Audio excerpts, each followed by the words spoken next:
Hi, I'm Tony, and welcome to my channel, Watch Time LA.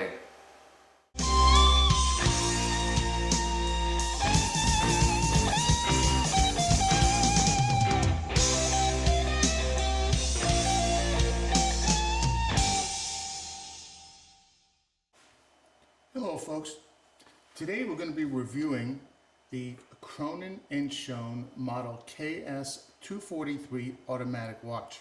But before I say a word about this watch, we're going to go off topic a little bit.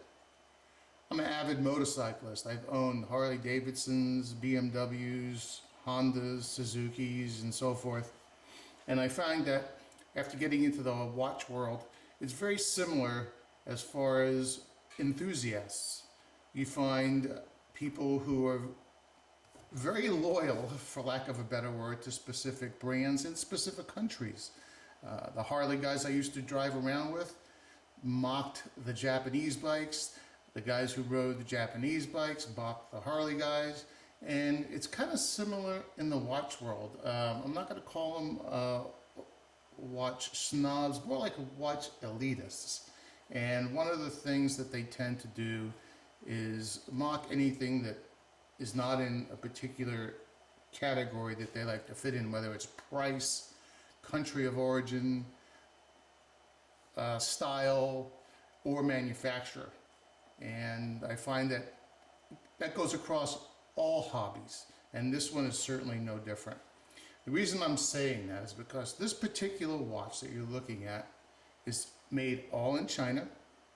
It has a German name, and it costs, well, I'm going to hold that for a little bit. But anyway, I guess my point is, if you're comfortable with your purchase, that's all that matters. And especially in the watch world, because to be honest with you, no matter what watch I'm wearing, the only person in the circle of friends and family that I frequent, with a few exceptions, the only person who really knows what I'm wearing and how much it costs is me. So that being said, let's get into this watch. This watch is, like I said, a model KS241. It is PVD gold toned plated. The case is all stainless steel, although I have no way of finding out what grade it is. I doubt it's marine grade. The back is all stainless steel. It has a domed mineral glass crystal, and it also has a skeletal back, see-through back, and that also is mineral glass. It has a Chinese movement. They call it the KM02L03. They say it is an in-house movement, if you will, but I'm not so sure about that. You can hand wind this watch, and it gets to a point where it gets real tight, and it hand winds all the way. It is non-hackable. You pull the crown out, and it continues, the second hand continues to tick. It has a frequency of 21,600 beats per hour. It's a 17 joule, and they claim it has a 30-hour power reserve, but I can tell you from using this watch that it actually does last a bit longer. It has 130 meter or 3 atmosphere water resistance. Again, I don't know why anyone would jump in a pool with this or the ocean, but you never know where you might wind up. The case diameter is 40 millimeters without, that's this way, without the crown. You can add about 4 millimeters that way, and 16 millimeters on the thickness. It has a, what they call genuine leather band, and it is signed by the manufacturer.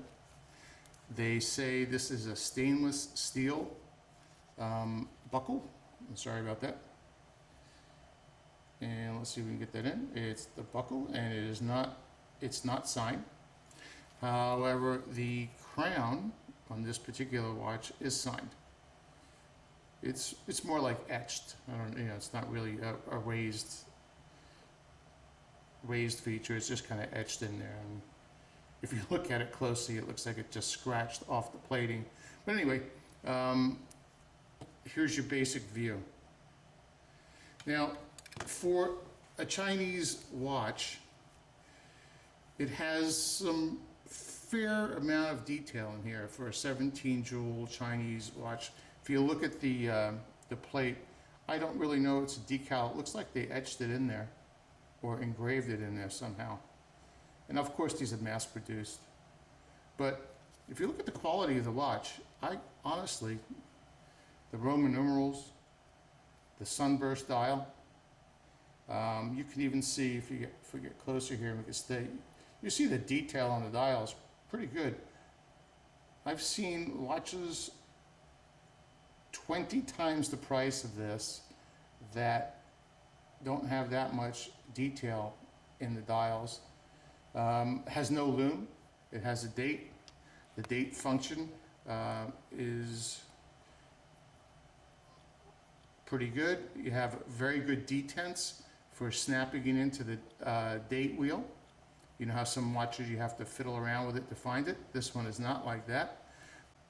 Okay, we're back with the gloves on. I just didn't want to get my fingerprints all over everything. It makes everything look worse. But here we go. We have a screw down case. Seems to be done very nicely. The fit and finish and everything is very, very good. The strap is very comfortable. It seems like it's made very well. A lot of these cheap leather bands, sometimes you can almost see where they're going to start falling apart. I don't see that. It has a 20mm strap, so it's very easy to replace. You look at the plating on this, not the best in the world, but peeking out under a dress shirt, I defy anyone to tell me this looks like a watch that cost retail MSRP $39.95 US. Take a look at that thing. You don't need to spend $5,000 on a nice watch. Because really, other than you, no one's going to know. I've seen in some of the forums where they say, yeah, it's a piece of junk, it's Chinese, garbage.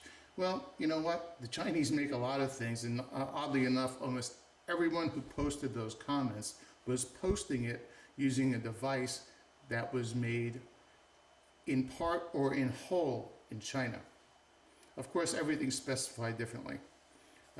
You can see the balance wheel moving around there. They actually plated the balance wheel, it looks like, and you could obviously see there's a jewel right there on the friction point for the balance wheel. I'm going back to the buckle. It is signed, actually, but again, it's just kind of like engraved. It kind of sketchy the way they did it, but at least they tried. And you can see the plating on it isn't excellent, and that's with no oil on it or anything. We're going to take a really close-up look at all the details of this watch, and I think what we're going to find is that the finish is the worst part of this watch, not necessarily the movement. I think I've worn this watch for several days at a time. It didn't appear to lose any time. I didn't test it. It's non-hackable anyway, so there was really no way to do that. I didn't test it. It certainly wasn't losing minutes or anything like that in a 3-day period. The date moved along accordingly, and it kept going day after day after day. I didn't need to rewind it after I did it originally. So we're going to break away from these shots for a second, and we're going to take some real close-up looks, and this is where we're going to find some deficiencies in the product. Be right back. Okay, so here's some close-ups. It appears that the KS is applied, and it looks like the Kronen and Sohne is applied also. And the reason I say that is if they tried to print that on that very textured dial, I think it would have come out pretty bad.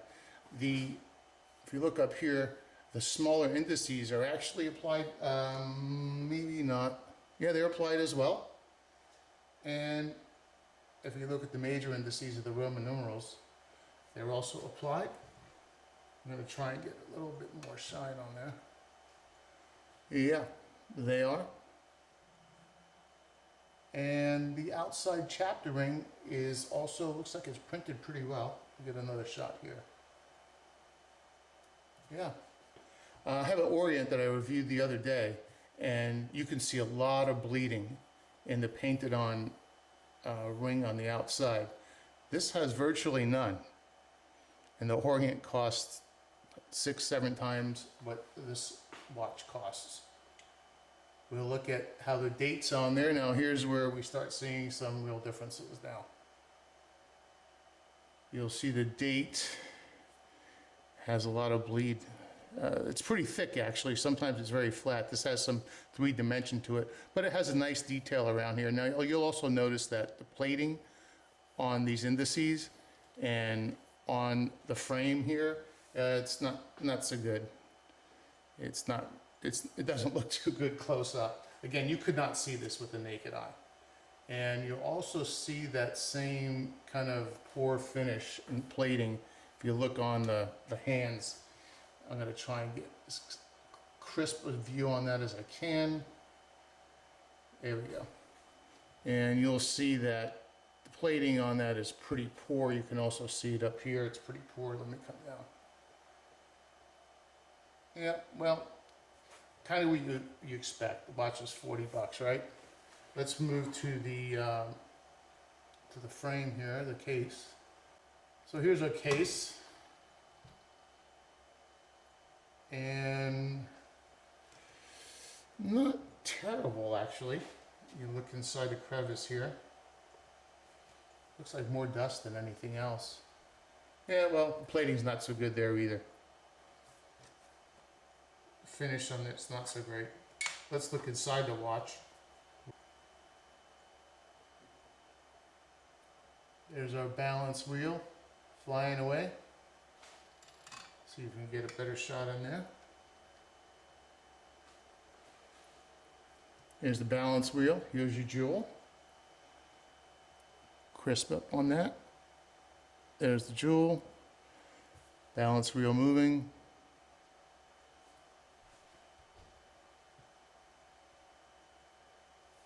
Here's the rotor. That looks to be in, can't really tell how they did this, but it doesn't look bad. I think it might be just an applique on top of it. I think that's what it is. I'm not quite sure. But now as you start looking at some of these other things, the finish on the metal components in the watch, you see it's just absolutely terrible. Here's where you see the big difference. If this was a Rolex, these surfaces would be virtually smooth. You can see that this has all kinds of casting, pitting in it, and that might even be dirt or dust. I don't know. Let me see. Make sure it's not on top. No, it's actually on those gears. You can see the yeah, you can see that all over there. And look at even the machine screws look pretty poor. We come around, I'm going to move the rotor and see what's on the other side of this. Okay. Coming back. Yeah, as I expected, all the gears are not so great.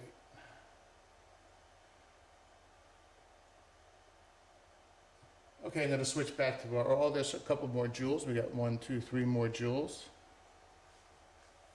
A lot of striations all over this thing. So here we're back at a full view. I'm going to try and give you as many shots as I can and as many angles as I can. You'll see that the finishing on this for the price is pretty good. There's a couple of little flaws in there.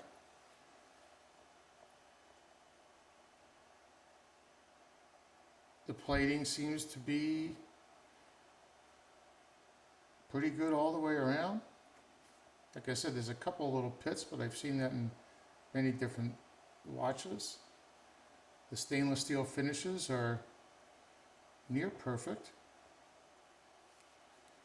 And as we get up closer and look at the dial, I'm going to get some better angles here. See if we can catch some light. There we go.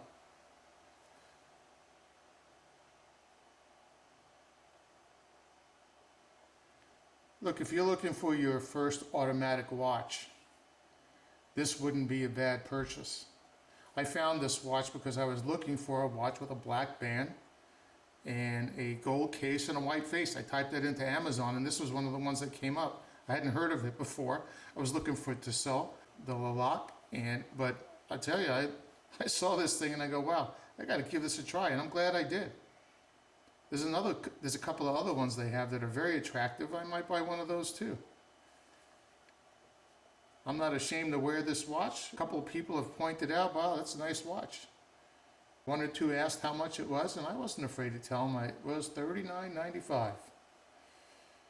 And once again, I'll point out, I do not work for any type of watch company. I'm not in the watch business whatsoever, other than owning a lot of them. I sell some on eBay, but it's strictly a hobby.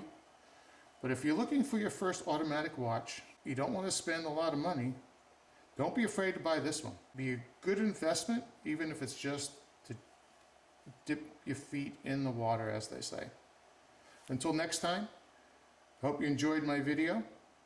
And don't forget to subscribe or leave any comments or questions. I'll be happy to answer them.